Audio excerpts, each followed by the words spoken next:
Welcome to one of the most demanding and challenging motorsport competitions on the planet, the World Rally Championship.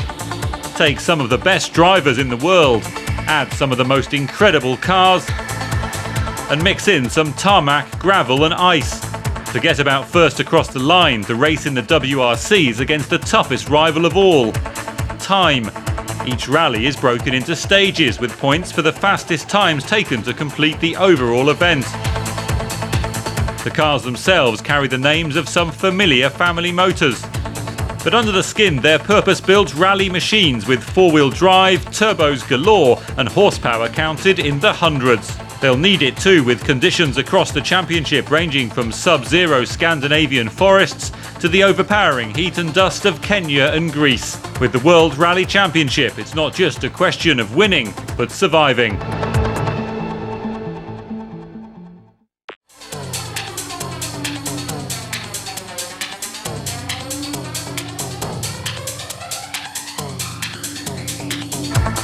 There are few rallies more prestigious or glamorous than Monte Carlo, and this is where the World Rally Championship begins. It starts in Monaco, then heads up onto alpine roads further north before dropping back down into the Principality. It's run entirely on tarmac, but snow and ice always make for a few surprises. The oldest event in the WRC calendar is the one the top teams really want to win.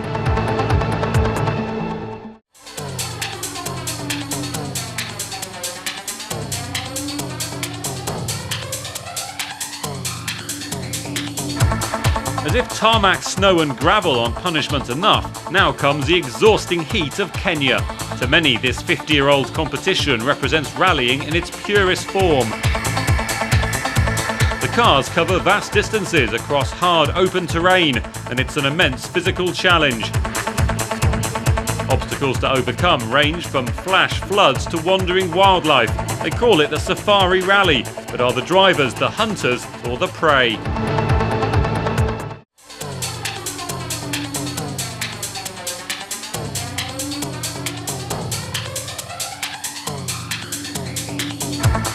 They call Sweden the land of the midnight sun, where temperatures drop as low as -20.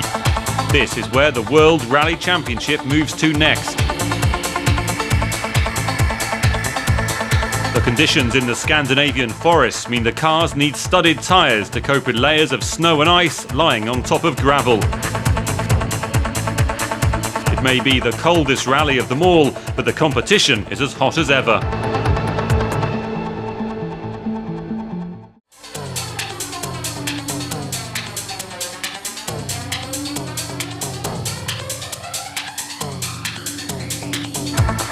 Finland is the fastest rally of them all. The 1000 Lakes is more of a sprint than a marathon, like a Grand Prix on gravel. The challenge for drivers is handling the undulating bumps or yumps that rise out of the road. They litter every stage of the rally, so it's no surprise that only a handful of foreigners have ever come first. You don't have to be Finnish to win here, but it helps.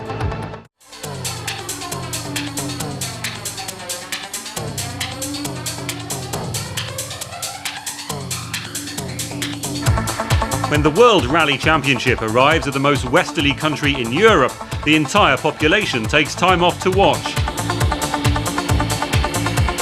The Rally of Portugal is run mainly on gravel roads by the coast. On every straight and turn, drivers pass a sea of spectators. They pack the roadside in their thousands, often spilling onto the road itself. Portugal may not have turned out many rally champions, but this event is a definite winner.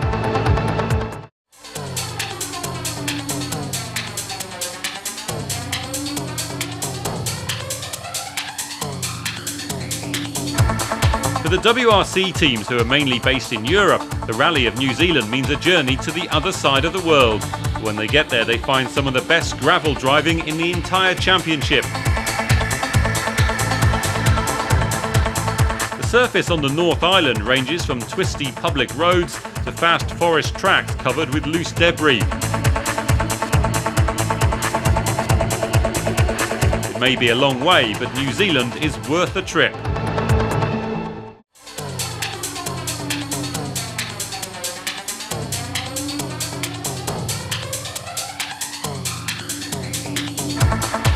After 3 punishing rounds, the next venue for the World Rally Championship is Spain. A country famous for its fiestas throws open its arms to welcome the WRC Carnival. The stages are all on tarmac roads around Lloret de Mar on the Costa Brava. The rally's held in the Catalan region, where the locals' pride and passion will be matched only by the drivers' will to win.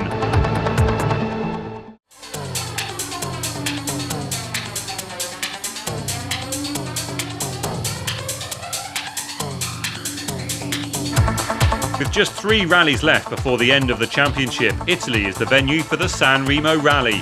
It unites many of the factors that make up successful WRC events: fabulous roads, wildly enthusiastic crowds, and an incredible backdrop. It runs out of the Riviera Resort into the mountains and back again. The stages are on tarmac, but bad weather can leave them with a carpet of dirt, leaves and gravel. With the end in sight, no one can take San Remo for granted.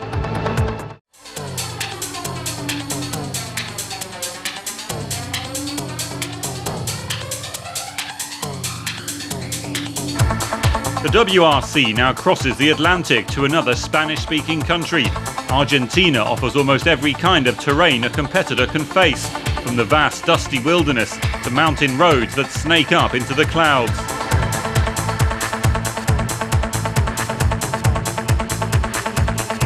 It takes a special kind of person to survive out on the open pampas, and it will take a certain kind of driver to do the same in the Rally of Argentina.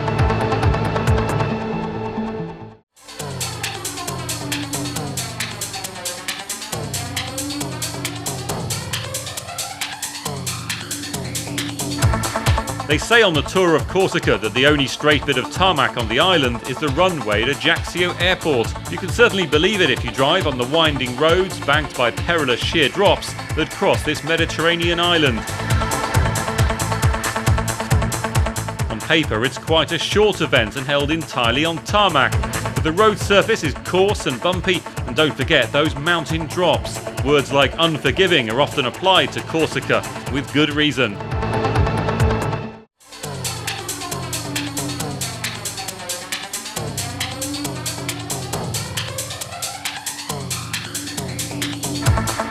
Teams now mingle with the tourists in Cyprus.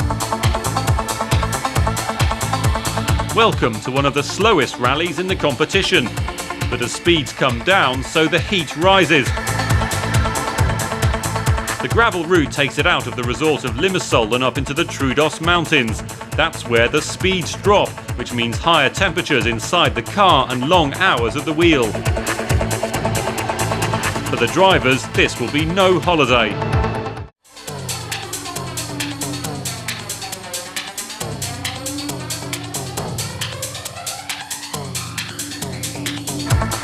If the WRC drivers have any energy left as they enter the penultimate event of the season, then they'll need it for Rally Australia. It's a relative newcomer born in 1988, but has quickly earned the team's respect. The route is fast and slippery. The gravel covering the road has been compared to ball bearings, and cars need specialist tyres to tackle it. The youngest WRC event offers a unique challenge.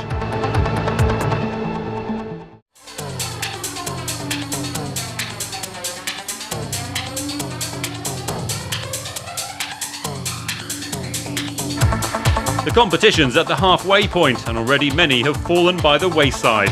And now the WRC heads to Greece, the land of myth and legend. The rally's tough reputation comes from the hard, unforgiving landscape.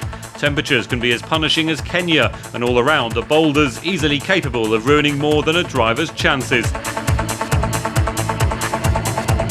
Modern-day heroes are made or broken on the Acropolis Rally.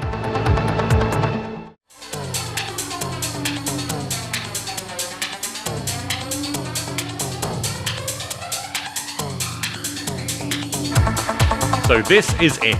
After 13 events that would finish off most mere mortals, the WRC survivors have made it to the final rally, Britain. After the extremes of heat and cold in countries as diverse as Kenya and Sweden, it may seem an anticlimax. But the truth is very different. The Rally of Great Britain runs on private roads around Wales, The surface ranges from tarmac to gravel, and when the British weather turns bad, pure mud. And at the end of it, not just a rally winner, but a champion of the world.